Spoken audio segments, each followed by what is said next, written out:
ایک سورہ فاتحہ ان مومن و مومنات کے لیے جنہوں نے عزاداری کے لیے جانوں کو نذرانہ دیا۔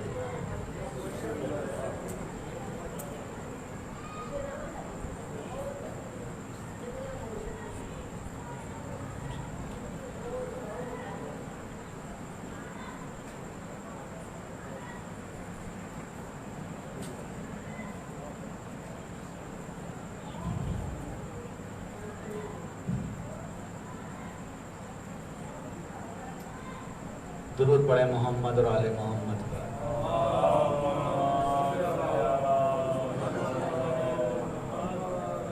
ما شاء اللہ لا حول ولا قوة الا باللہ العلی العظیم۔ بسم اللہ الرحمن الرحیم۔ الحمدللہ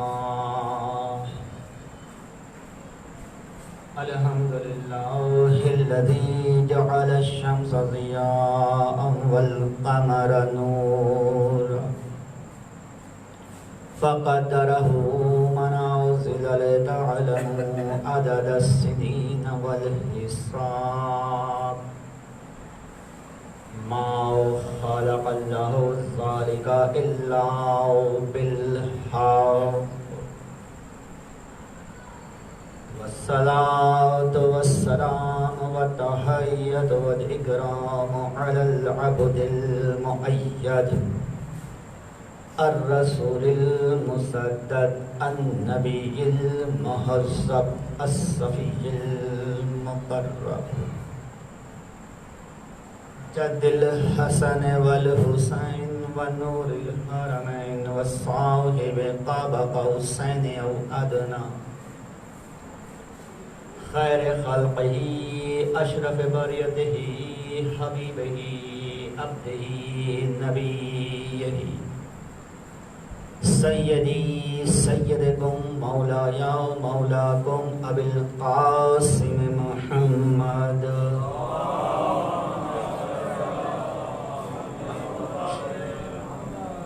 والصلاة والسلام على امیر المومنین امام المتقین ابی الحسن علی ابن ابی طالب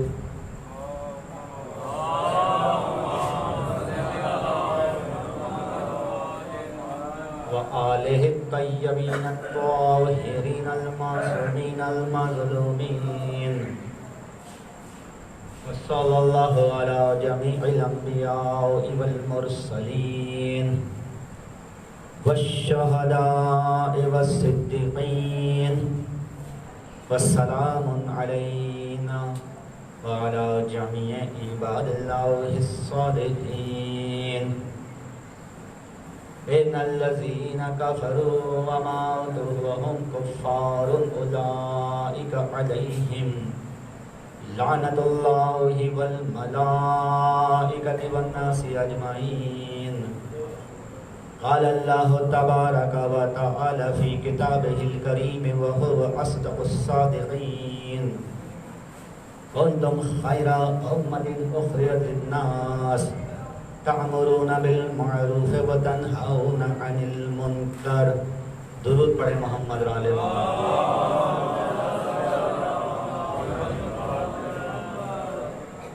ہر حمد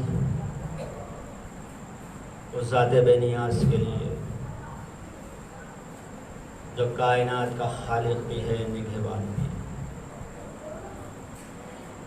اور درود و سلام ان ذوات مقدسہ کے لیے کہ جنہیں رحمت بنا کر بھیجا گیا۔ سورہ آل عمران کی آیت 110 کنتم خیر امۃ اخرجت للناس تأمرون بالمعروف وتنہون عن المنکر، تم بہترین امت ہو۔ ہم نے نوح کی امت کو بھیجا، ابراہیم کی امت کو بھیجا، موسیٰ کی امت کو بھیجا، عیسیٰ کی امت آئی، لیکن تم ان تمام امتوں پر فضیلت رکھتی، کیوں رکھتی ہو؟ اس لیے نہیں کہ تم حکومت میں ہو، اس لیے نہیں کہ تم دولت مند ہو، اس لیے نہیں کہ تم جاہو حشم رکھتے ہو، بلکہ اس لیے کہ اخرجت للناس تعمرون بالمعروف وتنہون عن المنکر، کہ تم اپنے اپنے گھروں سے نکلتی ہو، اپنے اپنے شہروں کو چھوڑتی ہو، صرف اس بنیاد پر کہ اچھائی کا حکم کرو، برائی سے روکو دو۔ اس کے سوا تمہارا کوئی مقصد نہیں ہوتا۔ اور اچھائی کیا ہے، برائی کیا ہے، اس کا پیمانہ جو ہے وہ تم نہیں ہو، سماج نہیں ہے، معاشرہ نہیں ہے، لوگ نہیں ہیں، انسان نہیں ہے۔ اس کا پیمانہ کیا ہے؟ وہ مخلوق ہے کہ جس کے بارے میں خود قرآن مجید نے مہر ثبت کی کہ انما یرید اللہ لیذھب عنکم الرجس اہل البیت ویطہرکم تطہیرا۔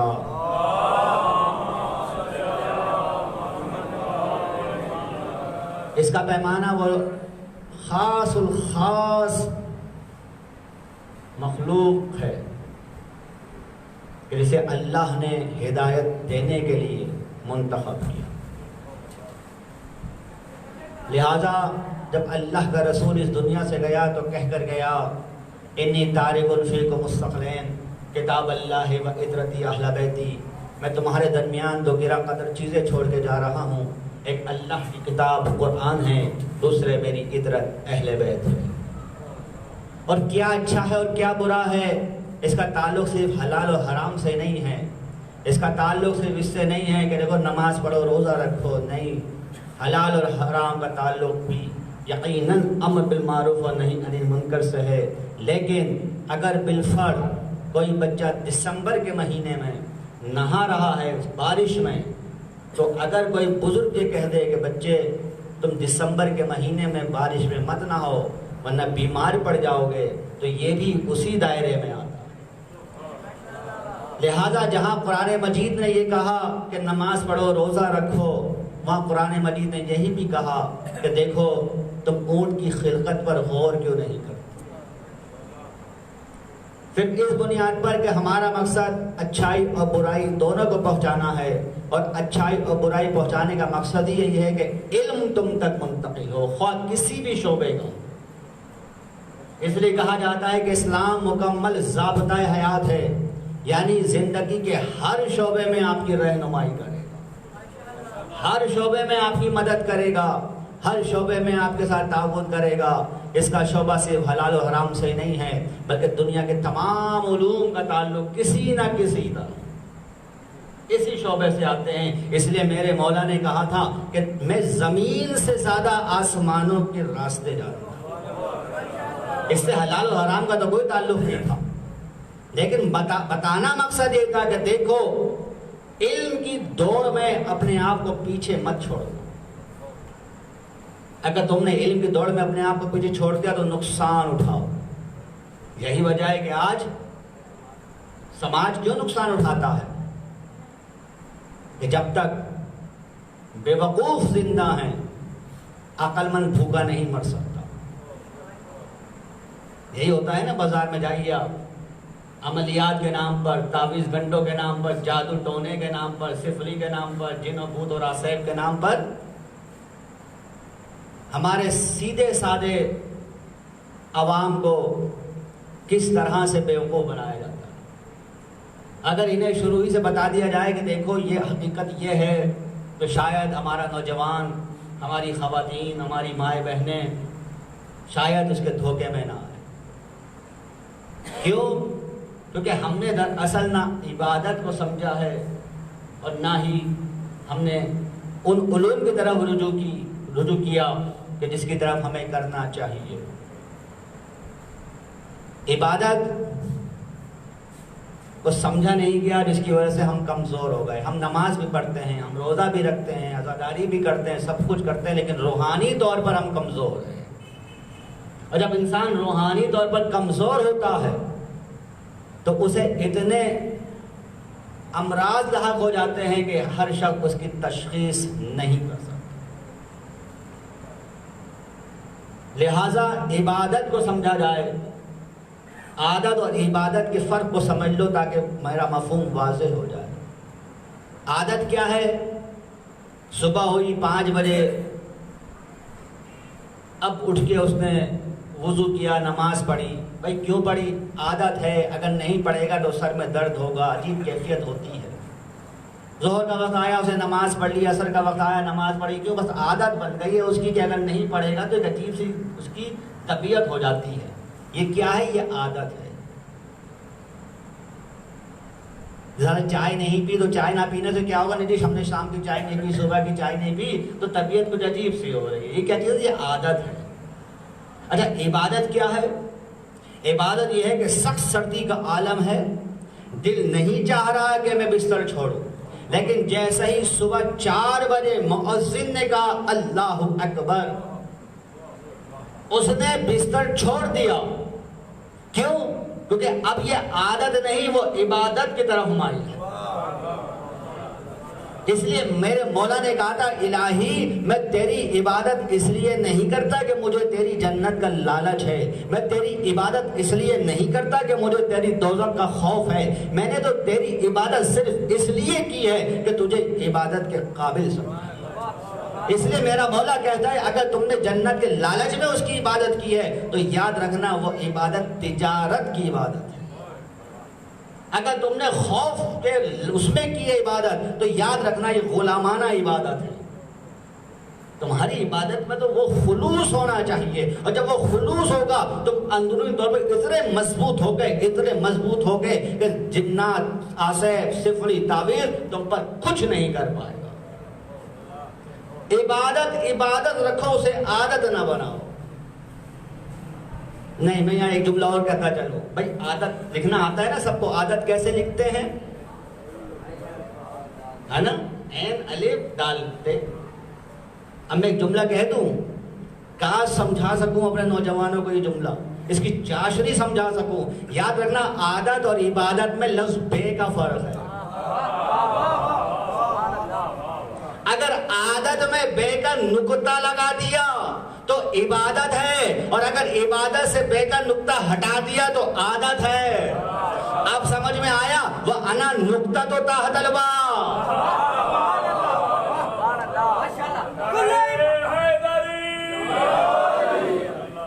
تو عادت اور عبادت کا فرق یہی ہے کہ اگر علی کے بغیر عبادت کی تو وہ عبادت نہیں، عادت ہے. بات سمجھ میں آ رہی ہے؟ دیکھیے عادت اور عبادت کے فرق کو سمجھیے. اگر عادت ہے تو روحانیت نہیں آئے گی، آپ کچھ بھی کر لیجئے. کیوں؟ عادت ہے. ہاں عبادت کی تو یاد رکھنا نوجوان دوستو، تم میں اتنی طاقت آئے گی، اتنی طاقت آئے گی کہ اب میں قرآن کی طرف رجوع کروں. کہتے ہیں نا جنات میں بڑی طاقت ہوتی ہے، جنات میں بڑی طاقت ہوتی ہے. جنات میں کوئی طاقت نہیں ہوتی انسان کے مقابلے پر. اصل طاقتور انسان ہے. اللہ نے زمین کو وسعتیں عطا کی، اللہ نے آسمان کو بلندی عطا کی، اللہ نے مختلف مخلوقات بنائے، فرشتے بنائے، چرند پرند سب بنائے، مخلوقات زمین میں، آسمانوں میں، پانی میں، ہر طرح کی مخلوقات بنائی. لیکن نوجوان دوستو یاد رکھنا کسی کی تخلیق پر نہیں کہا واللہ احسن الخالقین. یہ انسان کی منزل ہے کہ جب انسان کی تخلیق ہو گئی تو کیا بڑا بابرکت ہے وہ جو تمام پیدا کرنے والوں سے بہترین پیدا کرنے والا. کیوں؟ انسان میں جو طاقت ہے یاد رکھنا کسی چیز میں، کسی جانور میں، کسی جاندار میں وہ طاقت نہیں ہے. چلو سورہ نمل کی جانب. سلیمان کا دربار لگا ہے. سلیمان کا دربار جو معمولی دربار نہیں ہے، ایک سے ایک جاندار ہے اس میں، کیا چرند کیا پرند، ایک سے ایک جاندار، کیا جن کیا بھوت. جنات بھی ہیں، بھوت بھی ہیں، فرشتے بھی ہیں، انسان بھی ہیں. یعنی ایک سمجھ لیجیے تمام مخلوقات کی نمائندہ لشکر ہے وہ. کیا کہتے ہیں سلیمان؟ یا ایھا الملأ ایکم یاتینی بعرشہا قبل ان یاتونی مسلمین. تم میں سے کون ایسا ہے، جنات، انسان سب موجود ہیں یہاں پر، تم میں سے کون ایسا ہے کہ تخت بلقیس کو میرے سامنے پیش کرتے؟ یہ تخت بلقیس ہے، یہ سلیمان کا تخت ہے. دونوں تختوں کے درمیان درمیان پتہ ہے کتنا فاصلہ ہے؟ ایک محتاط اندازے کے مطابق بتاتا ہوں، ان دونوں تختوں کے درمیان تقریباً 1500 میل کا فاصلہ ہے۔ 1500 میل۔ ایک طرف سلیمان کا تخت ہے، ایک طرف ملکہ بلقیس کا تخت ہے۔ ایک مرتبہ سلیمان اپنے لشکر سے کہتے ہیں تم میں سے کون ایسا ہے جو ملکہ بلقیس کے تخت کو میرے سامنے پیش کر دے؟ قال عفریت من الجن انا آتیک بہ قبل ان تقوم من مقامک۔ اے سلیمان، ایک جن جو عفریت تھا، کیا کہتا ہے وہ جن کی بات سنو، جن کیا کہتا ہے، وہ بھوت کیا کہتا ہے؟ کہتا ہے اے سلیمان، اس سے پہلے کہ تم اپنی جگہ سے اٹھو میں اس تخت بلقیس کو تمہارے سامنے پیش کر دوں۔ یہ جنات کی طاقت دیکھیے، کیا کہا جن نے؟ قال عفریت من الجن، قرآن کی آیت، قال عفریت من الجن، جن کہتا ہے کہ اے سلیمان میں اس تخت کو اس سے پہلے کہ تم اپنی جگہ سے اٹھو، اپنی جگہ سے اٹھو پیش کر دوں گا۔ یہ جن کی طاقت ہے، یہ بھوت کی طاقت ہے۔ اب آئیے انسان کی طاقت، قال الذی عنده علم من الکتاب انا، اس سے پہلے ان یرتد الیک طرفہ، ایک انسان جو وہاں موجود تھا سلیمان کے پاس، اس شخص نے کیا کہا؟ اس کا نام تھا آصف ابن برقیہ۔ آصف ابن برقیہ نے کیا کہا؟ سلیمان سے کہتے ہیں سلیمان، یہ جو جن ہے، یہ جو بھوت ہے، یہ کہتا ہے کہ اس سے پہلے کہ تم اپنی جگہ سے اٹھو میں اس تخت بلقیس کو تمہارے سامنے پیش کر دوں گا۔ یہ تو یہ کہتا ہے نا، قال الذی عنده، وہ کہتا ہے کہ اس سے پہلے ان یرتد الیک طرفہ، اس سے پہلے کہ پلک جھپکتے، اس سے پہلے کہ پلک جھپکے میں اس تخت بلقیس کو تمہارے سامنے پیش کر دوں گا۔ یہ انسان کی طاقت ہے، وہ جنات کی طاقت ہے۔ یہ انسان کے پاس طاقت کہاں سے آ گئی؟ تو خود قرآن کہتا ہے قال الذی، اس شخص کے پاس خصوصیت کیا تھی؟ علم من الکتاب۔ کیا خاصیت تھی اس کی؟ اس کی خاصیت یہ نہیں تھی وہ بادشاہ تھا، وہ وزیر تھا، وہ مشیر تھا، نہیں، اس کی خاصیت یہ تھی کہ علم من الکتاب، اس کے پاس تورات کا تھوڑا سا علم تھا۔ جس کے پاس تورات کا تھوڑا سا علم ہو، وہ تخت بلقیس کو پلک جھپکنے سے پہلے سلیمان کے سامنے پیش کر سکتا ہے۔ تو جس کے پاس قرآن کا بھی علم ہو، جس کے پاس تورات کا بھی علم ہو، جس کے پاس زبور کا بھی علم ہو، جو پیدا ہوتا ہی کہے بتاؤ قرآن سناؤ، زبور سناؤ، انجیل سناؤ، جو یہ کہے کہ میرے لیے اگر تخت بچھا دیا جاتا تو میں یہودیوں کو اہل تورات سے جواب دیتا، میں عیسائیوں کو انجیل سے جواب دیتا، اس کی وسعت علمی کا کیا اندازہ ہوگا؟ تو مجھے اندازہ بتاؤ، اگر وہ خانہ کعبہ کے اس کے لیے خانہ کعبہ کی دیوار شک ہو جائے تو پریشانی کی بات کیا؟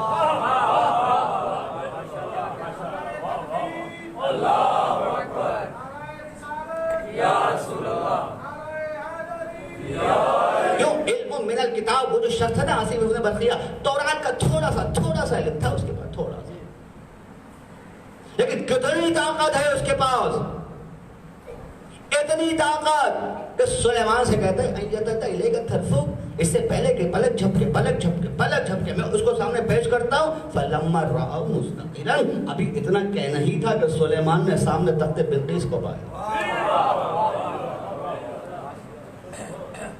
سلیمان کے سامنے جن اور انسان کا مقابلہ ہے، جا کے دیکھ لینا شہروں میں، بڑے بڑے شہروں میں جا کر بڑے بڑے بورڈ لگے ہوئے ہوتے ہیں کہ موکل سے کام کرایا جاتا ہے، جنات سے کام کرایا جاتا ہے۔ میں کہتا ہوں یہ وہ وزیر اعظم ہے جو کونسلر سے کام کراتا ہے۔ طاقت انسان میں ہے، جنات میں نہیں ہے۔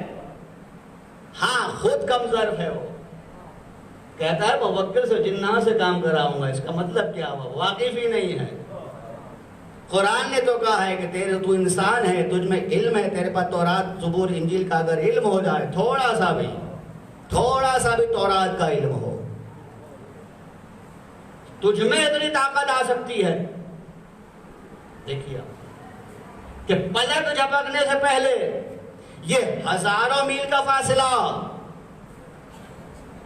تو جب ہزاروں میل کا فاصلہ، توجہ، جب ہزاروں میل کا فاصلہ صرف توریت کے علم سے ہو سکتا ہے، تو جو حامل قرآن ہو، جو وارث قرآن ہو، اگر وہ کوفے سے قیدی بن کر اعجاز امامت کے ذریعے کربلا میں آ کر اپنے بابا کی تدفین کر دے، تو اس میں حیرانے کی کیا بات ہے؟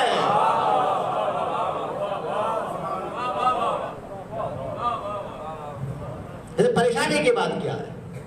توریت میں اتنا اثر ہے، تم قرآن کی بات کرتے ہو۔ اگر میرا مورخ یہ کہتے کہ امام زین العابدین علیہ السلام نے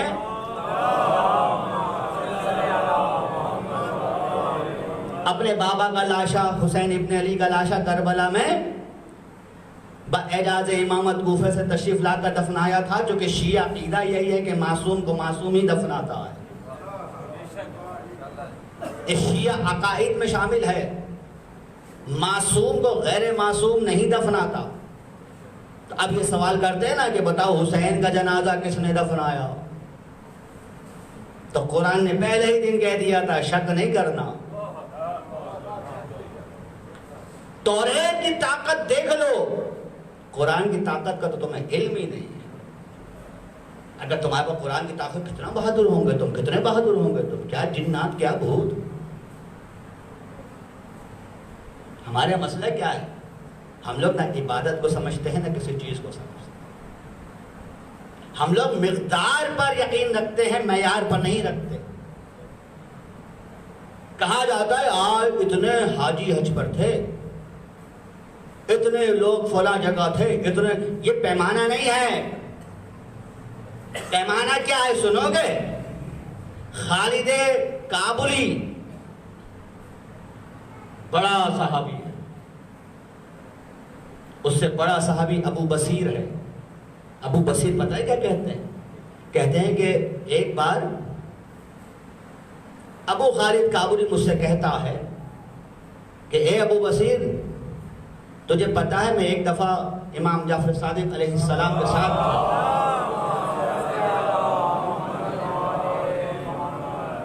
طواف حج کر رہا تھا، حج کا طواف کر رہا تھا، اور اسی دوران میں نے امام سے کہا فرزند رسول کتنے لوگ حج کرنے آئے ہیں۔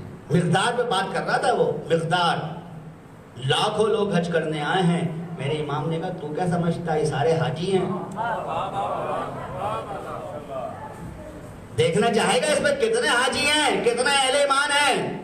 کہا فرزند رسول کیوں نہیں۔ اب جو امام نے اعجاز سے اس کے سامنے سے پردہ ہٹایا،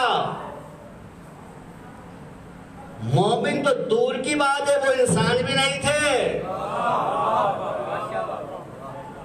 بات سمجھ میں آ رہی ہے؟ لہذا مقدار پر نہیں جایا کرو، معیار پہ جایا کرو۔ اس لیے وہ 1,24,000 کا جو مجمع تھا بیکار تھا سلمان کے مقابلے پر۔ ایک سلمان ان پر حاوی تھا، درود پڑھے محمد اور آل محمد پر۔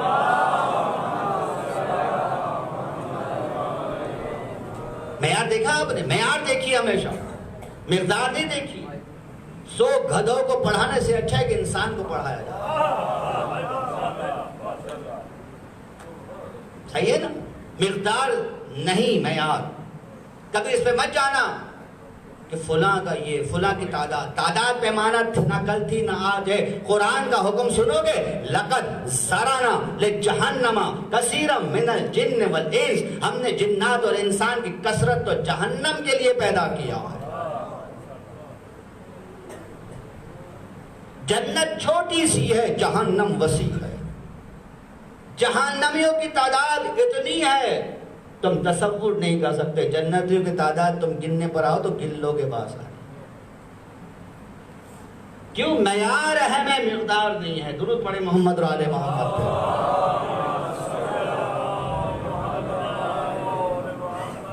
لہذا یہ اہل بیت، یہ قرآن تمہیں اتنا مضبوط کریں گے، اتنا مضبوط کریں گے کہ دنیا کی کوئی طاقت تمہیں نقصان نہیں پہنچا سکتی۔ کہ تمہیں ادھر ادھر بھاگنے کی ضرورت نہیں ہے کہ تم اب کوئی سایہ تلاش کرو، نہیں، سایہ تلاش کرنے کی ضرورت نہیں ہے۔ امام محمد باقر علیہ السلام فرماتے ہیں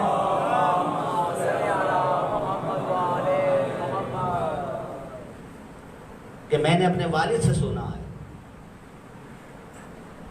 کہ ان کا ایک صحابی تھا ابو خالد کابلی،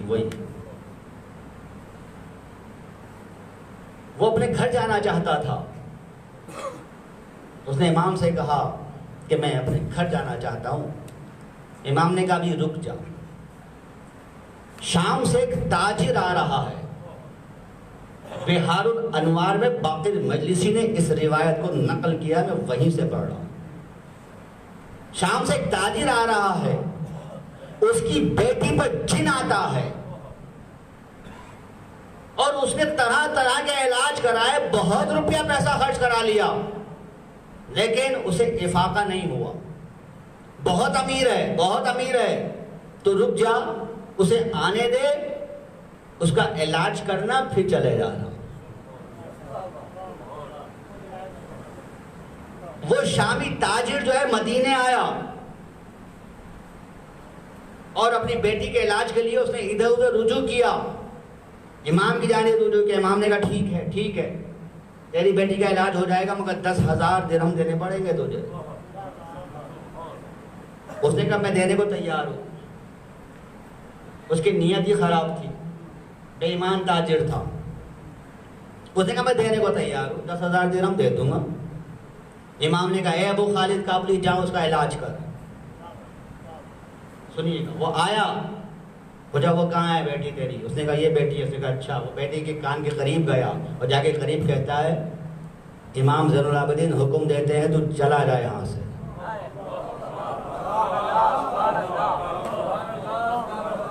علامہ باقر مجلسی نے بہار الانوار میں لکھا، وہ لڑکی، وہ بیٹی اس کی کامیاب ہو گئی، علاج کامیاب ہو گیا.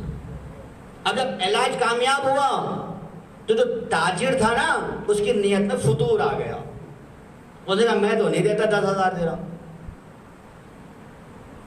ابو خالد آگے کہتے ہیں فرزند رسول، اس کی بیٹی کا علاج تو کر دیا میں نے، سب کچھ ہو گیا، لیکن اب وہ 10,000 درہم نہیں دے رہا. اپنے سمجھوتے سے پھر گیا. امام نے کہا اچھا پھر جاؤ. کہنا تو نے بددیانتی کی ہے نا، سزا بھگت اس کی. پتہ ہی کیا ہوا، وہ جن دوبارہ اس لڑکی پر آ گیا، اس کی بیٹی پر آ گیا. پھر پریشان ہوا، اب کیا کرے؟ امام نے کہا ہم نے تو پہلے ہی کہا تھا کہ تو بددیانتی کرتا ہے، لہذا نہیں ہوگا تیرا. اس نے نہیں فرزند رسول اب نہیں کروں گا، 10,000 درہم دوں گا. اب امام کہتے ہیں خالد کابلی سے جاؤ، اب جا کر پکا علاج کرنا اور اس سے پیسے دے دینا. ابو خالد کابلی آئے اور اس لڑکی، اس بیٹی کی کان میں کہا دیکھ اب نہیں آنا اس کے پاس. روایت بتاتی ہے اس کے بعد اس نے 10,000 درہم بھی دیے اور پھر وہ لڑکی ایسی صحت یاب ہوئی کہ پھر اس پر جن نہیں آیا. کیوں؟ انسان طاقتور ہے. اگر انسان کسی چیز کا فیصلہ کر لے تو کوئی جن کچھ نہیں کر سکتا، بھوت کچھ نہیں کر سکتا. اس کی پوری تاریخ ہے. اس لیے جب میرے مولا علی سے پوچھا گیا تھا کہ جس طرح سے آدم کی نسل چلی ہے، ہم سب کا باپ آدم ہے، جنات کا باپ کون تھا؟ یہ دنیا میں جو جنات ہیں ان سب کا باپ کا کیا نام تھا؟ تو امام مولا علی فرماتے ہیں کہ اس کے باپ کا نام تھا شومان. تمام جنات جتنے بھی دنیا میں ہیں ان سب کے باپ کا نام شومان تھا. اور ان کی عمریں تم تصور نہیں کر سکتے، ہزاروں سال تک ہوتی ہے.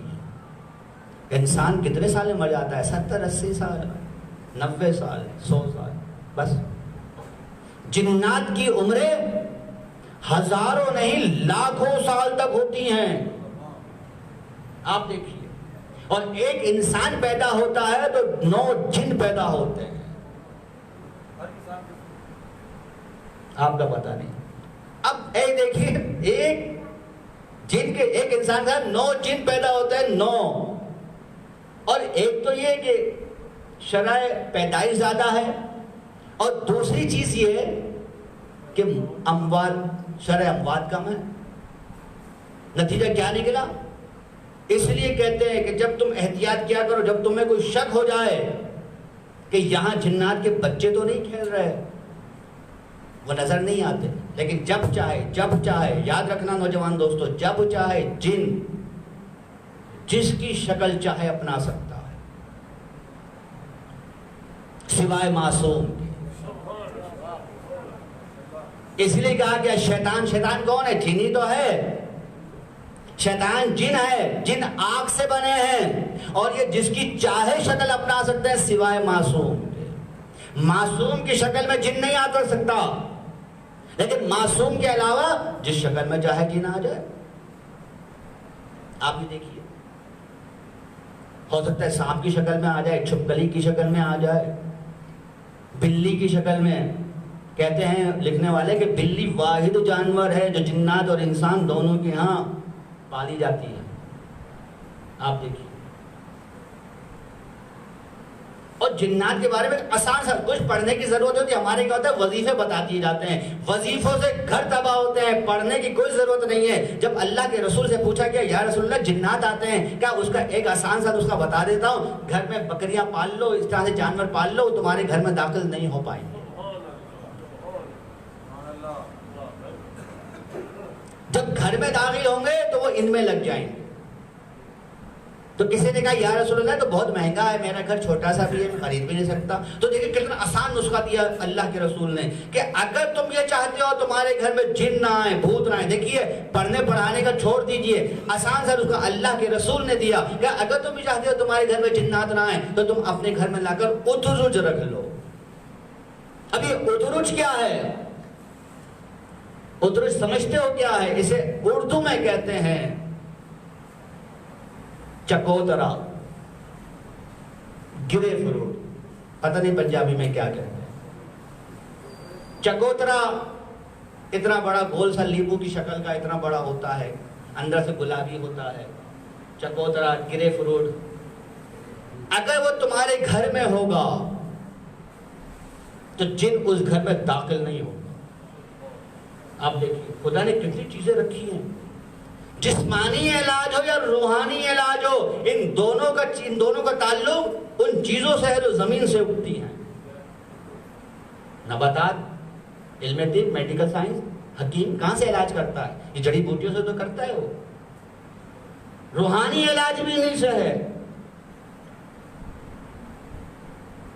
اس لیے کہا تم اپنے گھر میں لا کر ادرج یعنی چکوترا، گرے فروٹ رکھ لو، تمہارے گھر میں کبھی جن نہیں آئے گا۔ آپ دیکھیے یہ کوئی مشکل کام تو نہیں ہے، کوئی بھی رکھ سکتا۔ اور اگر پھر بھی تمہیں چاہتے ہو گھر سے باہر بھی تحفظ ہو تو بہترین تعویذ بتاتا ہوں، بہترین تعویذ کسی مشقت کے بغیر، صرف بسم اللہ الرحمن الرحیم اگر اس پر چاندی پر نشر کر کے اپنے بازو پہ باندھ لو تو دنیا کی کوئی طاقت تمہیں شکست نہیں دے سکتی۔ اچھا ہمارا مسئلہ کہاں ہوتا ہے؟ ایک مولوی نے تعویذ بتایا، اس نے کیا کیا، گھر کیا، اس نے لکھا تعویذ کاغذ پر، اس کو موڑ توڑ کے رکھ لیا، وہ جو حروف تھے وہ ٹوٹ گئے، وہ جو تھا یوں کر کے ایسا اس کو چھوٹا سا بنا دیا کہ اس کی حروف کی، الفاظ کی بے ادبی بھی ہوئی، اور پتہ نہیں کیا سے کیا توڑ موڑ کے بنا کے وہ اتنا بڑا تعویذ لکھ کے دیا تھا، اس کو توڑ جوڑ موڑ کے اتنا سا بنا کے اس کو موم جامہ کر کے پہن لیا۔ پرانے زمانے میں شاید آپ کو معلوم ہو چاندی کی تختیوں پر تعویذ لکھے جاتے تھے، کیوں؟ تاکہ وہ حروف اپنی شکل میں باقی رہیں، وہ الفاظ اپنی شکل میں باقی رہیں۔ جیسے چاندی میں ہوتا تھا، وہ چاندی میں یہاں باندھیں یا یہاں لٹکا لیں، اس میں حروف جو ہیں وہ ٹوٹتے نہیں تھے۔ اس سے بڑا فرق پڑتا ہے حروف کے ٹوٹنے سے، کیونکہ حروف کی اپنی طاقت ہے، الفاظ کی اپنی طاقت ہے، اس میں کوئی محنت مشقت والی بات نہیں ہے۔ خدا نے قرآن میں شفا رکھی ہے اسی حوالے سے، اتنی طاقت کہ کیا جنات اور کیا بھوت کچھ نہیں کر سکتے۔ درود پڑھیں محمد اور آل محمد۔ اور یہی وجہ ہے کہ جنات صرف تمہیں تنگ نہیں کرتے نوجوان دوستو، مولا علی تک کو تنگ کیا۔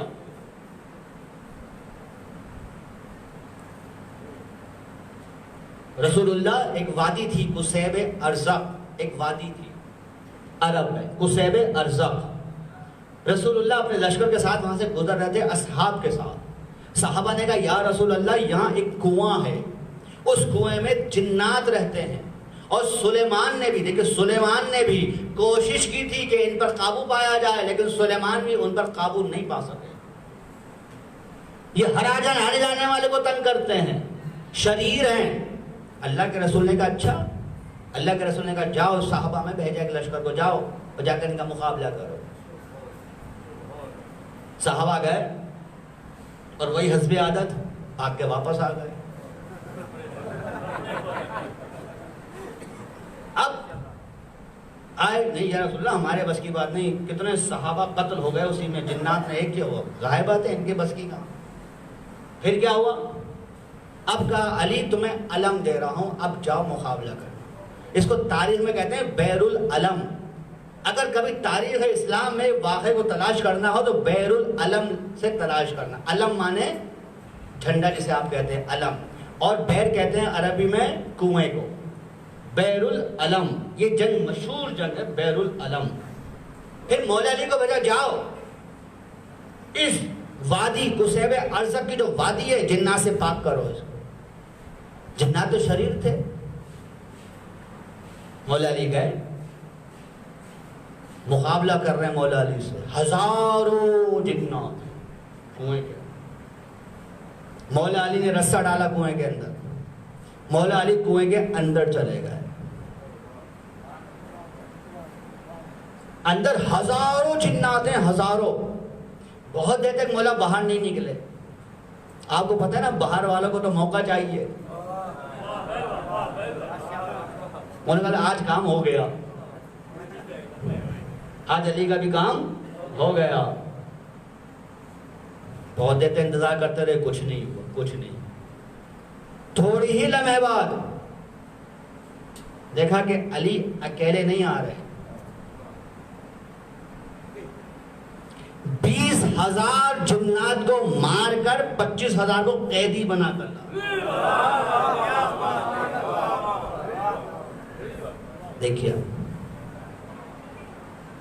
20,000 جنات مار دیے مولا نے، جو بچے تھے انہیں قیدی بنا کر لایا گیا۔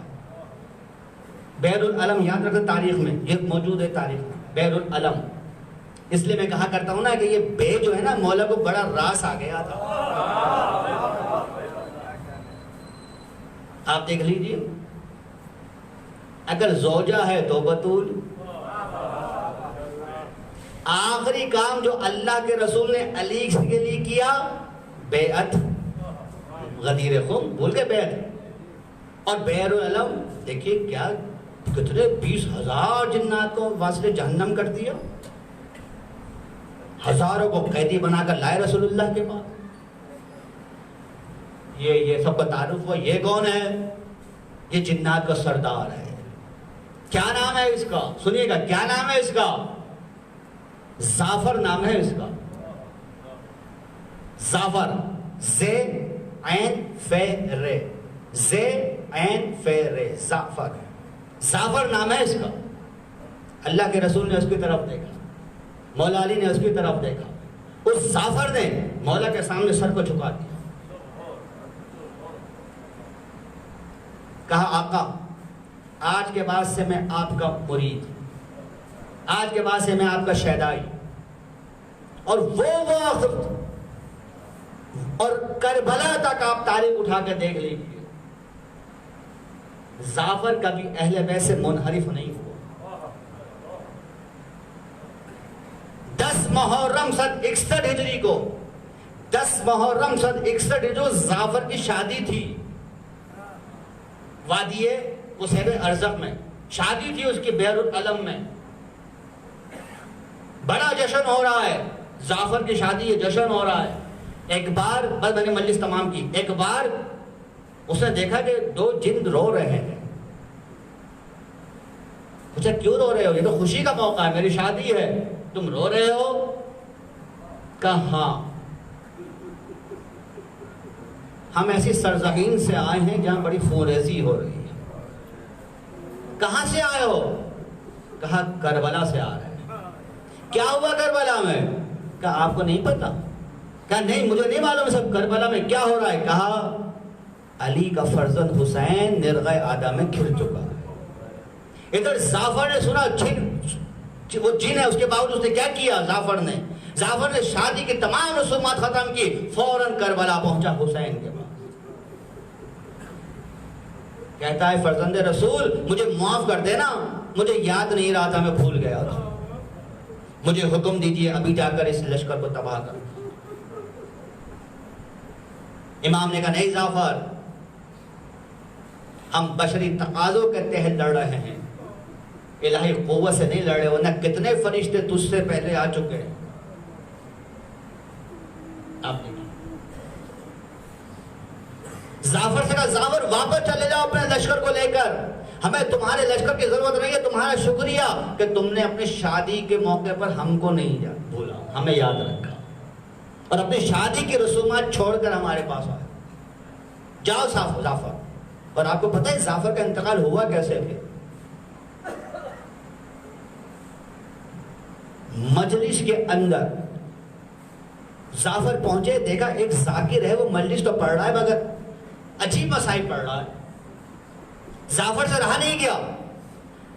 جعفر انسان، میں نے ابھی کہا کہ جنات جو ہیں وہ کسی بھی شکل میں آ سکتے ہیں، لہذا جعفر جو ہے کیا ہوا پھر؟ رہا نہیں گیا. صورتحال اتنی خراب ہوئی، اتنی خراب ہوئی کہ تاریخ شاید نقل نہ کر. جعفر مجلس میں مسائل سن رہے ہیں، انسانی شکل اپنائی، پہنچے. سنیے گا، ہمارے کوئی میرے ساتھی امام نے کہا تھا نا، تم میں سے کوئی ذاکر جو نا ہمارے مسائل پڑھ نہیں سکتا، تمہیں پتہ ہی نہیں کہ ہوا کیا ہے کربلا میں. جعفر تو عینی شاہد ہے، آنکھوں دیکھا حال ہے جعفر کے پاس. جعفر کیا کرتا ہے؟ جعفر اس ذاکر کے پاس جا کے کہتا ہے انسانی لباس، میں نے ابھی کہا نا جنات ہر شکل اپنا سکتے ہیں، وہ انسانی لبادے میں، انسانی جسم میں آ کر ایک بڑا ذاکر کے پاس جا کے کہتا ہے یہ تم نے مسائل پڑھے نا، کہاں سے پڑھ لیے تم نے؟ یہ تو کربلا میں ہوئے ہی نہیں. آؤ میں تمہیں بتاتا ہوں کیا ہوا. اب جعفر نے جو نگاہوں سے دیکھا تھا وہ بیان کرنا شروع کیا. پوری مجلس میں ایسا گریہ ہوا کہ اب جعفر سے بھی رہا نہ گیا. کہتے ہیں یہ وہی مرحلہ تھا کہ اب جعفر اس دنیا سے چلا گیا. اتنا صدمہ، اتنا غم جعفر پر. دیکھیے کتنا کہ مجلس میں جب وہ کربلا کے واقعات بیان کرنے لگا تو وہ جن ہونے کے باوجود صبر حسین کے آگے اس کے بھی سر جھک گیا. اس کا کتنا صدمہ حسین نے اٹھایا ہوگا. وہ مجلس پڑھتے پڑھتے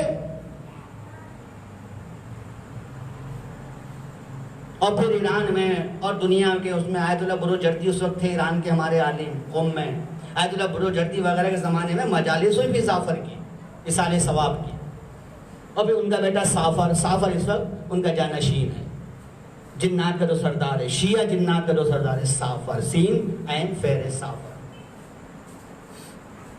آپ دیکھیں کتنا صدمہ جعفر نے اٹھایا، کتنی پریشانی میں رہے. کوئی ہے ہم میں سے انسان جو اس صدمے کو محسوس کر سکے؟ حسین کے غم کو کون محسوس کر سکتا ہے؟ کون محسوس کر سکتا ہے؟ سنیں گے آج 11 محرم تھی نا، یاد ہے نا 11 محرم کتنی اہم ہے. جب میں بتکہوں تم نے بڑے بڑے انسانوں کو دیکھا ہوگا، بڑے بڑے سماج کو، بڑے بڑے معاشرے کو دیکھا ہوگا، لیکن کہیں یہ نہیں دیکھا ہوگا کہ بیمار کے ہاتھوں میں ہٹکڑیاں اور پاؤں میں بیڑیاں پہنائی گئی ہوں. ہمارے سماج میں دستور ہے کہ ہاتھوں کو دبایا جاتا ہے، پاؤں کو دبایا جاتا ہے، اس کی عیادت کی جاتی ہے. لیکن یہ کربلا کا عجیب بیمار ہے. اس کی تیمارداری کرنے کے بجائے میرے چوتھے امام کے ہاتھوں میں ہتھکڑیاں، پاؤں میں بیڑیاں اور گلے میں خاردار توق پہنا کر کربلا سے کوفے لے جایا جا رہا ہے. باپ کا سر کاٹ کر نوکے نیزہ پر دکھایا جا رہا ہے. یہ بیمار کربلا ہے. کون تصور کر سکتا ہے بیمار کربلا کی مصیبتوں کا؟ کتنے صدمے اٹھائے ہیں. اب جب یہ کوفے پہنچے ہیں نا تو عبید اللہ ابن زیاد بڑے غرور و تکبر سے اپنے تخت پر بیٹھا ہوا کہتا ہے دیکھا تماشا تم نے دنیا والوں، دیکھا تماشا، کاش سنے گا کاش کوئی آج علی کا چاہنے والا ہوتا میں اس کو یہ تماشا دکھاتا۔ ایک سپاہی آگے بڑھا کہتا ہے ابن زیاد تو بھول گیا تیرے دربار میں ایک علی کا چاہنے والا موجود ہے، اسے بلا کے تماشا تو دکھا۔ پتہ ہے کیا ہوا؟ کہا اچھا کون ہے بتا؟ کہا بھول گیا مختار کو، جاؤ مختار کو زندان سے لاؤ، اسے یہ تماشا دکھاؤ۔ مختار کو لایا گیا، ایک مرتبہ جب مختار کو لایا گیا تو ابن زیاد مختار سے پوچھتا ہے اے مختار تیری کوئی خواہش ہے تو بتا۔ مختار نے کہا ہاں میری ایک ہی خواہش ہے، اب کیا خواہش ہے؟ کہ میری خواہش ہے میں کربلا چلا جاؤں۔ ابن زیاد کہتا ہے کربلا میں تیرا کیا ہے؟ کہ میں نے سن رکھا ہے کہ حسین کربلا آئے ہیں، اتنا سننا تھا۔ ایک مرتبہ ابن زیاد کہتا ہے کیا تو حسین سے ملنا چاہتا ہے، یہ تیری خواہش ہے؟ اس نے کہا ہاں یہ میری خواہش ہے کہ اگر میں تیری خواہش تیرے اسی دربار میں پوری کر دوں تو۔ اب وہ جو ابن زیاد کے بات سنی مختار نے کرسیوں کو دیکھنا شروع کیا کہیں حسین نظر نہیں آئے۔ ایک مرتبہ ابن زیاد سے کہتا ہے اے ابن زیاد یہاں تو کہیں بھی حسین نہیں ہے۔ ابن زیاد کہتا ہے کرسیوں پر نہیں دیکھ، وہ دیکھ سامنے تشت پر۔ اب جو اس نے تشت پہ دیکھا، قریب گیا، پہچان لیا تو حسین ابن علی کا سارے رہا نہ گیا۔ مختار چاہتا تھا کہ قریب جو محافظ ہے اس سے تلوار لے کر ابن زیاد پر حملہ کرے، لیکن آواز آئی اے مختار صبر کرنا، تلوار نہ چھیننا، اتنا سننا تھا۔ ایک مرتبہ جب مختار نے علی کے لہجے میں کلام سنا تو پیچھے مڑ کر دیکھا میرا چوتھا امام، ہاتھوں میں ہتھکڑیاں، پاؤں میں بیڑیاں دھارے کھڑا ہے۔ ایک مرتبہ جب مختار نے پیچھے مڑ کر چوتھے امام کو دیکھا، چوتھے امام نے کہا بس مختار نگاہ نیچی کر، میں اکیلا نہیں ہوں، میری پھوپھی اماں۔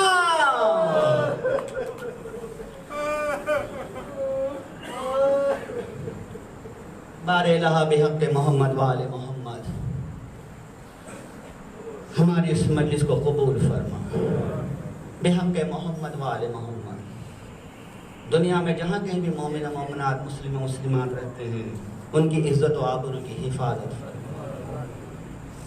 جو مومن مومنات بے اولاد ہیں تو اولاد نرینات اور صالحات فرما۔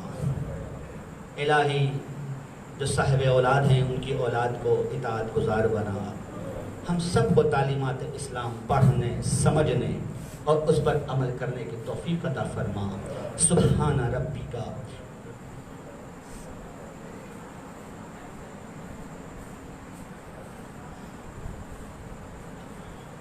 چمن بھائی کی خواہش کے مطابق آج محمد علی جناح کی برسی ہے، لہذا ان کی خواہش ہے کہ ایک سورہ فاتحہ ان کے سارے ثواب کے لیے قائد اعظم محمد علی جناح